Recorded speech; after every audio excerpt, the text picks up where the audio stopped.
যেদিন আসবে সেদিন আপনি সবাই জানতে পারবো, আপনি আমি সবাই। তাই কোন মানুষকে 1 পয়সা দেবেন না, এটা আপনাদের বুঝতে হবে। এসআইআর নিয়ে তৃণমূল আসবে, ভয় দেখাবে, অঞ্চলে অঞ্চলে এখন লুট চলছে, তৃণমূল নেতারা লুটে নেমেছে। যারা সচেতন পাড়ার যারা মাথা, তারা দায়িত্ব নেবেন। যে ডকুমেন্টসগুলো আমাদের রেডি করতে হবে, পাড়ায় পাড়ায় বসে বসে আমাদের কংগ্রেসের নেতারা, আমাদের কংগ্রেসের কর্মীরা, আমরা আপনাদের পাশে আছি।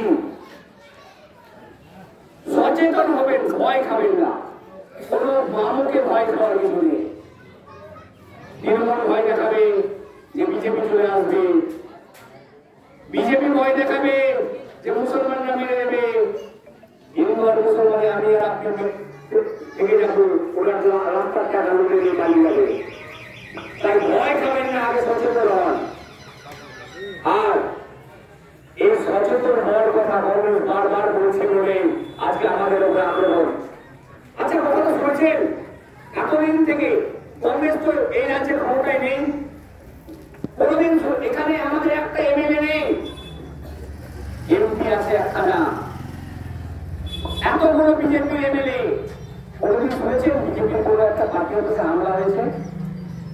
কোনদিন শুনেছেন বিজেপির পার্টি অফিসে তৃণমূল হামলা করেছে? কোনদিন শুনেছেন তৃণমূলের পার্টি অফিসে বিজেপি হামলা করেছে? কেন? যত সিপিএম এর পার্টি অফিস হামলা করো আর কংগ্রেসের পার্টি অফিস হামলা করো। সমস্যাটা বুঝবেন।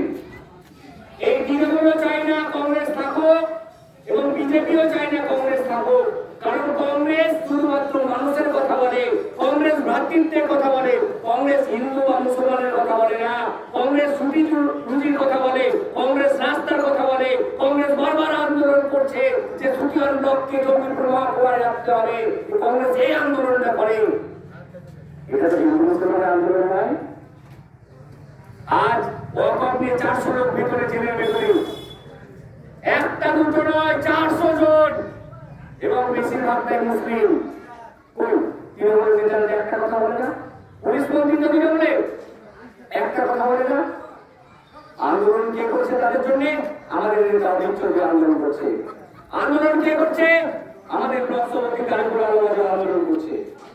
কেন?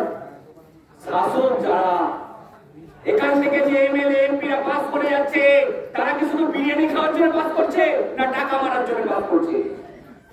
ভাবুন, এখান থেকে টাকা মেরে চলে যাচ্ছে। 5 বছর